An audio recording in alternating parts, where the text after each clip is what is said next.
Meskipun telah berstatus sebagai tersangka oleh Komisi Pemberantasan Korupsi (KPK), Setia Novanto masih bertengger di posisinya sebagai Ketua DPR RI. Gonjang-ganjing desakan mundur dari posisi sebagai Ketua DPR RI pun terus menghembus. Kamis 30 November, Majelis Kehormatan Dewan (MKD) mendatangi Komisi Pemberantasan Korupsi (KPK). Kedatangan MKD bertujuan memeriksa Setia Novanto terkait dugaan pelanggaran etik yang dilakukan Ketua DPR. 4 anggota MKD tersebut adalah Ketua MKD Sufmi Dasko Ahmad, Wakil Ketua MKD Syarifudin Suding, Agung Widiantoro, dan Maman Imanul Haq. Ya, pada hari ini kita sudah melakukan verifikasi dan pemeriksaan terhadap Ketua DPR Bapak Setia Novanto. Lalu kemudian ada beberapa pertanyaan-pertanyaan dalam rangka verifikasi yang kita tanyakan dan juga beberapa hal yang Ketua DPR sampaikan kepada kita. Dan setelah pertanyaan-pertanyaan dijawab, kami harus melakukan konfirmasi ke beberapa pihak, dan itu masih memerlukan waktu, dan juga hasil konfirmasi itu kemudian akan kita konfirmasikan lagi ke sini, sehingga ada pemeriksaan susulan yang akan kita lakukan di KPK. Kita kan hanya dalam konteks masalah etikanya. Pak, dan sudah lanjut MKD apa Pak? Ditandatangani oleh Pak Setia Novanto MKD apa Pak? Ini masih ada lanjutannya ya. Masih pemeriksaan KPK lagi Pak? Sebentar kita target kapan Pak pemeriksaan ini Pak? Target pemeriksaan untuk Pak SN kapan selesainya? Yang MKD. Ya, hasil keterangan yang didapatkan dari Pak Setia Novanto tadi akan kami konfirmasi ya, ke beberapa pihak ya, termasuk kepada pihak kesekjenan, lalu kemudian para pimpinan-pimpinan DPR yang lain. Targetnya kapan Pak? Menanggapi kehadiran anggota MKD memeriksa Ketua DPR RI Setia Novanto, Wakil Ketua DPR RI Fadlizon mengatakan MKD memiliki kewenangan untuk meminta klarifikasi, sehingga hal tersebut merupakan hal yang wajar. Fadlizon tidak mempersoalkan adanya desakan Setia Novanto mundur, pasalnya pergantian pimpinan DPR sudah memiliki aturan di dalam Undang-Undang MD3. Fadli meminta semua pihak untuk melihat ke dalam aturan yang ada. Enggak, kan katanya dalam rangka untuk menanyakan sejumlah hal. Saya kira nggak ada masalah. Sementara banyaknya desakan agar Setia Novanto mundur dari kursi pimpinan DPR RI, Wakil Ketua DPR RI Agus Hermanto menyerahkan sepenuhnya keputusan posisi Ketua DPR RI kepada fraksi Partai Golkar sesuai dengan Undang-Undang MD3. Agus Hermanto menilai hingga saat ini kinerja pimpinan DPR tidak terganggu dengan ditetapkannya Ketua DPR RI Setia Novanto sebagai tersangka. Agus mengatakan kinerja pimpinan adalah kolektif kolegial, sehingga kinerja pimpinan maupun DPR secara keseluruhan dapat berjalan normal.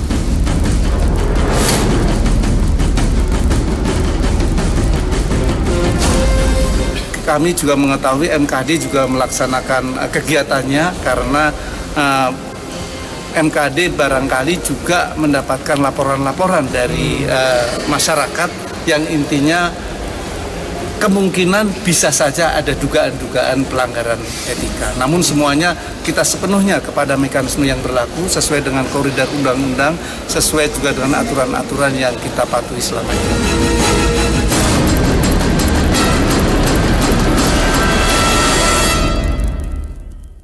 Iya, pemirsa, selamat malam. Akankah usaha Setia Novanto untuk mempertahankan posisinya di Partai Golkar dan di DPR RI akan berakhir? Memang saat ini upaya peradilan sedang bergulir dan ia bisa saja tidak bersalah karena proses masih berlanjut. Tapi publik mempertanyakan apakah masih pantas lembaga yang terhormat dipimpin oleh tersangka. Dan malam hari ini saya akan membahasnya bersama dengan politisi Golkar, Bang Zulhendri Hasan. Apa kabar? Alhamdulillah baik. Baik, Bang Zulhendri, dan di sebelah kiri saya ini ada Pak Emrus Sihombing, pengamat politik. Pak Emrus, apa komunikasi kabar? Politik tetap. Pengamat komunikasi politik. Ya. Terima kasih sudah hadir di Saling Silang, dan Pak Refli Harun, pakar hukum tata negara. Selamat malam.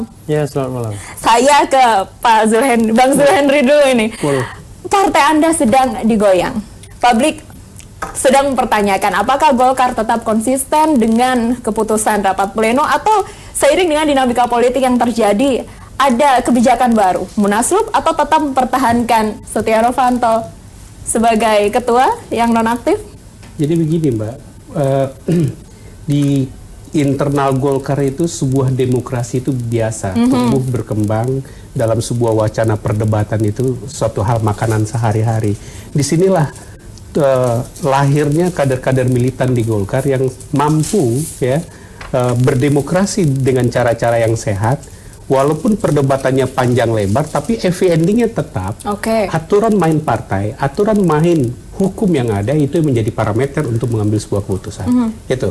Nah, kita udah tahu beberapa waktu yang lalu sudah ada rapat pleno DPP Partai Golkar yang melahirkan beberapa keputusan, di antaranya terhadap Munaslup. Munaslup itu dapat dilakukan segera, selamat-lambatnya bulan Desember, sepanjang telah diputuskan pra-peradilan terhadap Pak Novanto. Apakah itu diputus dalam rangka tidak diterima permohonannya, ataupun karena gugur karena udah masuk. Intinya menunggu hasil dari upaya pra-peradilan. Saya ke Pak Refli dulu yang ada di ujung. Ini MKD kabarnya membujuk Setia Novanto untuk melepaskan jabatannya dari Ketua DPR. Pendapat Anda? Ya, kita nih bicara dua hal ya, antara formalisme hukum dengan hal-hal yang barangkali jauh lebih substantif. Nah, kita ini kan punya budaya yang agak berbeda dibandingkan Jepang misalnya. Sekarang Gubernur Tokyo misalnya mengundurkan diri karena tertangkap bermewah-mewah gitu, ketika melakukan kunjungan ke luar negeri, lalu kemudian menggunakan mobil dinas ke villa pribadinya. Coba bayangkan seorang gubernur mundur begitu. Nah, kalau kita kan tahu sendiri kan, sudah jadi tersangka pun ya, kemudian ada hal-hal yang menurut penalaran publik tuh agak aneh ketika kemudian tidak mau memenuhi panggilan ya, baik sebagai saksi maupun sebagai tersangka, lalu kemudian ada cerita tentang kecelakaan dan lain sebagainya, lalu kemudian endingnya selalu mencari formalisme hukumnya. Formalisme hukumnya itu macam-macam, tapi saya agak bersyukur ketika Pak Zulhenry mengatakan bahwa tunggu pra-peradilan. Karena sama seperti Budi Gunawan kemarin ya, tunggu pra-peradilan. Kalau pra-peradilannya menolak misalnya, atau pokok perkaranya sudah dilimpahkan, maka akan kemudian bisa dipastikan bahwa Setia Novanto akan menjadi terdakwa. Padahal kalau sudah jadi terdakwa ya tentu kebangetan juga kalau tidak mundur ya kan. Karena pasti tidak akan efektif. Dan sebagai ketua DPR pun harus berhenti sementara ketika terdakwa. Nah, hanya masalahnya sekarang ini posisi sebelum terdakwa. Kita bicara antara hukum dan etika. Nah, antara hukum dan etika itu kadang bisa sama, tapi dalam banyak hal bisa berbeda. Dalam kasus ini bagaimana Pak Refli? Ya, saya mengatakan kalau kita mengikuti track hukum, maka formalisme hukum kan mengatakan harus berkekuatan hukum tetap, misalnya ya inkrah putusannya. Padahal kita tahu kasus korupsi yang pernah mendera Pak Akbar Tanjung misalnya, itu bisa 1 tahun lebih untuk berkekuatan hukum tetap. Ya. Sementara kita tahu bahwa efektivitas parlemen, ya, leadership, trust, kepercayaan publik itu jauh lebih penting untuk dijaga ketimbang kita misalnya mempertahankan seseorang ya. Dan kita tahu juga Golkar kan banyak kepemimpinannya. Erlangga Hartarto sudah disebut misalnya sebagai the next leader. Nah, karena itu track etika itu bisa saja mendahului track hukum. Ketika Akil Muhtar itu diberhentikan sebagai hakim konstitusi, Irman Gusman diberhentikan sebagai ketua DPD, itu bukan karena kasus pidananya, karena kasus pidananya harus menunggu konfirmasi pengadilan dalam putusan yang berkuatan hukum tetap. Tapi ada tindakan-tindakan yang dianggap sebagai sebuah pelanggaran etika. Dalam kasus Akil Muhtar macam-macam, misalnya bertemu pihak yang berperkara, keluar negeri tidak melapor dan lain sebagainya. Irman Gusmannya begitu ya, bertemu dengan pihak-pihak yang di luar kompetensinya sebagai ketua DPD dan lain sebagainya, sehingga jatuh vonis etika. Nah, vonis etikanya adalah secara etika menurut Pak Refli harus mundur? Iya, harusnya kalau kita bicara etika kan dua saja pilihannya, mundur atau dimundurkan. Mundur atau dimundurkan. Saya ke Pak Emrus, menurut Anda? Saya pikir perlu saya tanggapi Pak Zulhenry tadi Pak ya, bahwa dikatakan tadi bahwa itu soal dinamika biasa gitu ya. Itu saya pikir jawaban normatif demokrasi gitu ya. Tetapi kalau kita melihat harus begitu dia, kalau enggak begitu kan gimana? Tapi kalau kita merujuk kepada apa itu 7 fakta integritas daripada Golkar sendiri, bahwa setiap perbedaan internal itu harus diselesaikan di dalam, jangan masuk ke media massa. Begitu poin kedua dikatakan begitu. Tapi kita lihat di internal Golkar itu sudah sangat ketat, bahkan terjadi pemecatan. Artinya apa? Partai ini sudah cukup tua secara umur, tapi belum dewasa menyelesaikan persoalan internalnya. Kenapa? Karena dialektika di sana sangat kencang, pro dan kontra begitu tinggi sekali tentang dikatakan bahwa munaslup atau tidak munaslup, pemecatan bisa terjadi. Nah, saya terus terang mengatakan bahwa inilah kesempatan bagi Golkar, momentum yang baik untuk memperbaiki Golkar, tentu dengan catatan apa? Ganti itu semua pengurus, supaya pengurus baru bisa mengendalikan. Wakil bendahara bisa mengelola kembali. Tapi 3 unsur yang paling utama yang harus diganti adalah ketua umum, sekjen, dan bendahara. Karena secara teoritis, wakil bendahara. Secara teoritis 3 jabatan ini adalah jabatan strategis dari suatu partai. Pak Emrus mengatakan Setia Novanto secara etika berarti harus mundur dari Partai Golkar dan juga dari DPR. Untuk mundur untuk itu. Baik dari ketua umum Golkar maupun ketua DPR. Kenapa? Jabatan ketua DPR itu 24 jam. Saya kira 1 detik tidak boleh dikosongkan. Tapi ada mengatakan lagi pandangan, ini kan kolektif kolegial. Karena masih ada pimpinan lain. Kalau memang kolektif kolegial, alasannya ya harusnya tidak ada ketua Golkar selama ini. Cukup 4 orang itu. Sayang kan tunjangan jabatan, mobil dinas, ajudan, dan lain-lain, pengawal. Ditiadakan aja kalau itu alasannya. Artinya apa? Saya mau katakan, ketua DPR itu penting. Jabatan tersebut tidak boleh ditinggal 1 detik pun. Pak Zuhendri, pendapat Anda? Ya, saya pikir semua komunitas apapun namanya, masyarakat, netizen, atau ahli dan pengamat dan sebagainya, semua berpandangan oke semua, nggak ada masalah. Itu sebatas wacana. Tapi kembali kepada yang punya hajat. Yang punya hajat itu Golkar dan DPR. Artinya kalau Golkar dan DPR dalam mengambil keputusan hanya semata-mata mengenyampingkan legal formil yang ada, ini kan juga kita nggak ada aturan main jadinya. Bisa-bisa segala suatu persoalan yang terjadi di bangsa ini tidak perlu lagi aturan hukum, tanya aja kepada selera masyarakat. Kan begitu jadinya. Nah, oleh karena itu, untuk memberhentikan Pak Novanto baik sebagai ketua DPR maupun sebagai anggota DPR, merujuk kepada aturan yang ada, mekanisme yang ada, Undang-Undang MD3 nomor 17 tahun 2014, lalu peraturan DPR tentang tatip nomor 1 tahun 2014. Itu aturannya jelas kok. Orang yang ketua pimpinan DPR itu bisa diganti, 1 karena meninggal dunia, yang kedua karena mengundurkan diri. Nah, kalau tidak terjadi pengunduran diri, kita nggak bisa paksa. Ada yang menganggap ini harus mengundurkan diri, sah-sah saja pendapat mereka. Tapi kembali kepada personal orang yang punya kepentingan. Ya, kita nggak bisa hukum itu. Saya kira saya tidak setuju hukum itu memang tidak selalu antara etika.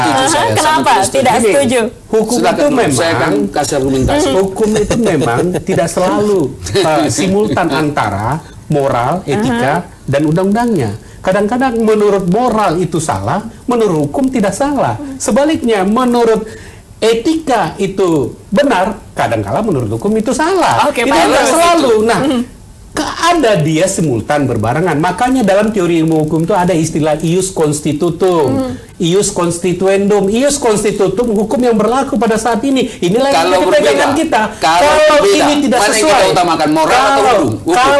kalau tidak sesuai dengan kondisi pada masa saat ini, maka ini ada suatu terobosan bagaimana kita mencita-citakan hukum yang sesuai dengan keadaan sekarang. Keadaan ini tidak menjawab persoalan. Nah, sekarang etikanya harusnya dia mundur.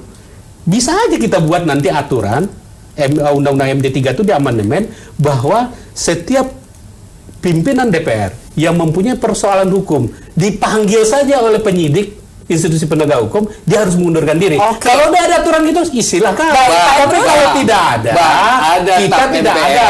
TAP MPR nomor 6 2000 saya lupa 2000 berapa, mengatakan karena akibat perilaku dan tindakannya membuat suatu pandangan yang berbeda di masyarakat, harus mengundurkan diri. TAP MPR sebagai pegang moralnya. Baru yang kedua adalah fakta integritas ini. Di poin ke-6 mengatakan bagi orang yang terlibat dalam kasus harus mengundurkan diri. Berikutnya saya mau katakan, partai itu atau politik itu ada 3 hal yang harus diperjuangkan. Pertama, mengedepankan moral daripada hukum. Melihat persepsi publik, begitu ya. Atas dasar itulah harusnya bertindak. Tidak boleh kalau orang politisi itu hanya kacamata hukum semata-mata dilakukan. Itu berpikir mekanistis, berpikir kacamata kuda.